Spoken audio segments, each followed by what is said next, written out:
안녕하세요 여러분, 써니입니다. 네, 오늘은요 여러분들이 많이 해주셨던 질문 중 하나인 임상심리와 상담심리는 어떻게 다른가요? 에 대한 답을 해드리려고 합니다. 아무래도 저는 상담심리를 공부하기 때문에 타 전공에 대해서 그렇게 막 전공생처럼 잘 알지는 못해요. 그래도 제가 아는 선에서 최대한 이야기를 해보려고 합니다. 정신적으로 또 심리적으로 많이 어려우신 분들을 돕는 분야가 크게 세 가지가 있는데요. 첫째로 정신건강의학과 의사선생님들, 그리고 임상심리사들, 그리고 상담심리사들이 있는데요. 크게 이 세 분야의 차이점에 대해서 이야기해보면 좀 더 재밌을 것 같습니다. 차이점을 이야기하기 먼저 이 세 분야가 어떤 것을 하는지 좀 이야기를 해드리는 게 좀 필요할 것 같습니다. 물론 세부 전공에 따라서 이것들이 해당되지 않는 학과도 있을 수 있고요. 또 제가 아는 선에서 이야기하기 때문에 다른 부분이 있을 수도 있습니다. 먼저요, 정신건강의학과에서 공부하는 내용들은요, 주로 이 환자가 생물학적으로 어떤 원인에 의하여서 아픈지에 대해서 공부하는 것 같습니다. 의대 다들 아시잖아요. 정말 많은 공부량과 특히나 의대에서 정신과는 더 어려운 분야라고 알고 있거든요. 그래서 그 생물학적인 원인을 찾는 부분이 많고요. 임상심리는요, 병이 일어나는 그 현상에 대해서 관심이 많다고 합니다. 그래서 그 병은 어떤 병이며 어떤 행동을 하고 어떤 상황인지에 대한 연구도 하고요. 또 대부분 심리검사 도구 개발을 많이 한다고 합니다. 우리나라 자체적으로 심리검사 도구를 개발하기도 하고요. 대표적인 심리검사 도구인 MMPI 같은 경우에도 외국에서 만들어져 있는 심리검사 도구를 한국으로 들어오면서 언어적인 번역도 하겠지만 그게 우리나라에 맞게끔 다시 변환하는 작업들을 합니다. 그래서 평균치가 얼마인지, 이게 얼마인지, 아무튼 이런 심리검사 도구를 만드는 일들을 임상심리에서는 하고요. 상담심리에서는 상담을 어떻게 진행을 하는지, 그리고 그 내담자에게 좋은 상담 이론은 무엇인지, 그리고 집단 상담이나 프로그램 같은 것들을 개발하는 그런 공부를 합니다. 첫 번째 큰 차이점은요, 주 사용 도구인데요. 정신건강의학과 선생님들은 주로 약물을 주사용 도구로 이용합니다. 그리고 임상심리 전문가들은 심리검사를 주사용 도구로 이용합니다. 그리고 상담심리 전문가들은요, 대화, 주로 상담을 주 도구로 사용을 하시죠. 그래서 대부분 정신과에 갔는데 의사 선생님이랑 이야기를 한 10분밖에 안 해요. 상담이 이렇게 짧아요 라고 이야기하시는 분들이 있어요. 근데 그거는요, 어쩔 수 없는 거예요. 왜냐하면 이분들의 주사용 도구는 약물이기 때문에 약물을 사용하여서 그 사람들의 그 반응이라든지 그런 어려움들을 좀 줄여주고 컨트롤하는, 그리고 삶의 밸런스를 잡는 것이 주 목적입니다. 그래서 이분들이 그렇게 하시는 거 너무 잘 맞는 거고, 또 임상심리사 분들은 그 슈돌 같은 데 보면은 그 지능 검사 같은 거 하잖아요. 그거 할 때 누구야 이건 뭔 거 같아? 누구야 이건 뭔 거 같아? 라고 물어보시는 분들이 임상심리사 분들입니다. 그분들은 주로 심리검사 도구를 통하여서 그 사람이 구체적으로 어떤 어려움을 겪고 있는지 체크하고 이후에 치료에 도움이 될 수 있도록 그 사람에 대해서 면밀히 좀 파악하는 업무를 하십니다. 그리고 상담하시는 분들은요, 대화를 통해서 그분들의 심리 내적인 어려움들이 무엇인지 이야기를 하죠.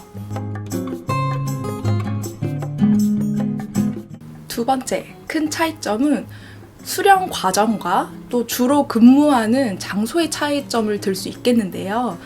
아무래도 의사분들은 의대에 나오셔가지고 또 대학병원에서 수련을 하시겠죠. 그리고 임상심리사들도 제가 알기로는 학부 나와가지고 임상심리는 못한다고 들었거든요.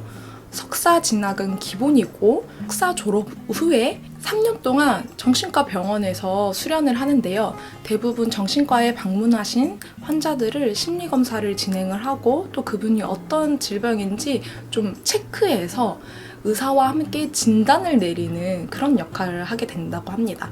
그래서 주로 통으로 3년 동안 수련을 받게 되고 그곳은 병원에서 수련을 받습니다. 그리고 주로 상담심리는요, 학교에 상담센터가 있는 경우 상담센터에서 수련을 받고요.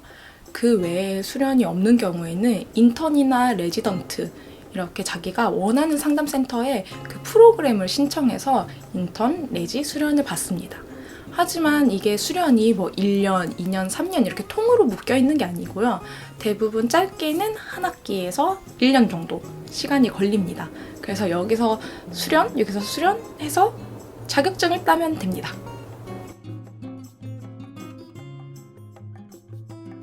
세 번째 큰 차이점은 어떤 환자를 만나느냐일 텐데요. 이거를 뭐 심각도를 이야기하기엔 좀 그렇지만 아무래도 우리가 뉴스에서 접하는 정신분열 이렇게 좀 어려운 질병들 있잖아요. 그런 질병들은 대학병원에서 많이 볼 수 있겠죠. 그래서 정신건강의학과 선생님들 그리고 임상심리사들이 그런 이렇게 표현하기엔 좀 뭐하지만 중증도 있는 분들을 많이 보게 되고요. 그리고 상담심리에서는 그나마 사회적으로 기능을 할 수 있는 분들이 많이 오시긴 합니다. 그래서 저도 이제 막 수련을 시작하는 부분이니까 많이 만나는 분들이 뭐 우울증 그리고 자존감이 좀 낮으신 분들 이런 분들을 주로 만나게 됩니다. 그리고 상담센터에서도 상담 경험이 넓어지는 경우 중도 그리고 폭력 정말 많겠죠. 가족 상담 등등 많으니까 아동 상담 이렇게 폭을 넓혀갈 수 있지만 아무래도 병원에서 만나는 분들보다는 조금 더 사회적으로 기능을 할 수 있는 분들이 오시기는 합니다. 그렇다면 이 셋 중에서 뭐가 키왕짱이냐? 뭐가 제일 좋냐? 라고 물어보실 수도 있는데요. 저는요, 사람을 돕기 위해서, 내담자를 돕기 위해서 이 세 분야가 단독으로 일하는 것은 참 효율을 떨어뜨리는 일이다 라고 생각을 합니다. 왜냐하면 한 환자가 어려움이 있었을 때 그분이 제일 좋게 치료를 받을 수 있는 그 과정이라고나 할까요? 그것을 좀 뽑자면 만약에 내가 일상생활 어느 정도 가능하다 하는 경우에는 주로 약물을 받을 필요는 없고요. 상담센터에 오셔가지고 상담을 받는 것만으로도 좋아지는 경우가 많습니다. 근데 그 외에 정말 내가 병원에 좀 도움을 받아야겠고 약물의 필요를 느낀다 하시는 분들은 병원에 먼저 갑니다. 병원에 가서 의사 선생님들과 면담을 하고 또 임상심리사 분들을 만나서 심리검사 도구를 통하여서 내가 어떤 상황인지 좀 확실히 체크를 하겠죠. 그리고 그 결과를 토대로 의사 선생님께서 그 병에 대한 진단을 해주십니다. 그리고 약물 처방을 하는 경우가 정말 많을 텐데요. 제가 이제 전공생이 아니니까 자세히 정확히는 말을 못 드리지만 제가 배운 바에 의하면 약물은 신체적으로 어쩔 수 없는 잘못 작용하는 그런 부분들 있잖아요. 호르몬이 과하게 분비가 된다던가 아니면 신경 전달 물질이 잘못 전달이 된다던가 이런 걸 약물로 컨트롤을 하는 거거든요. 그리고 또 한 가지 내 일상생활이 너무 지장이 있는 경우 잠을 못 자고 밥을 못 먹는 경우 약물을 통하여서 그 일상의 밸런스를 잡아주는 역할을 하는데요. 그거를 이제 약물을 통하여서 이제 잠도 좀 자고 또 식사도 하고 이러시면서 상담과 병행을 하면요 너무 좋은 결과를 낼 수가 있습니다. 그래서 이상심리 책에 보면은요 우울증, 반사회성 이런 여러 가지 것들이 나와요. 근데 거기서 치료 방법을 보면 약물과 상담이 동시에 진행되는 것이 최고의 치료 방법이다라고 이야기를 하거든요.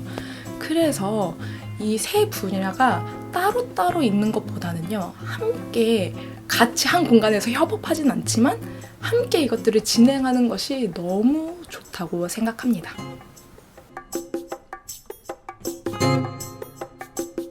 그렇다고 해서 이 세 부분이 따로 있는데 나는 약물 처방만 하고 난 절대 상담 못하고 또 임상심리 같은 경우에는 나는 절대 상담을 못해. 그리고 상담 같은 경우에도 절대 나는 심리 검사 도구를 이용해서 난 검사를 못해 라고 하진 않아요.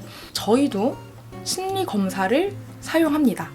하지만 이거는 진단을 위한 심리 검사이기보다는요, 그 내담자를 잘 이해하고 앞으로 상담에서 어떤 방향을 잡아가야 되는지 그것을 알기 위해서 심리 검사를 진행을 하고요. 임상심리사 분들도 제가 알기로는 몇몇 대학원에서는 임상과 심리를 함께 전공하는 곳이 있다고 들었어요. 그래서 대학병원에서 많이 일을 하셨다면 이제는 그냥 사설 상담센터처럼 상담소를 개원하셔가지고 활동을 하시는 분이 있는 걸로 알고 있습니다. 그리고 의사분들도요, 정신역동 쪽에는요, 진짜 상담 기간이 길고 또 오랫동안 만나는 그런 분야가 있다고 들었거든요.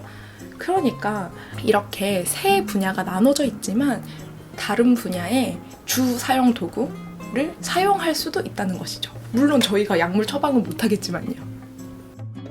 네, 여기까지 제가 정말 두서없게 쭉 이야기했던 것 같아요.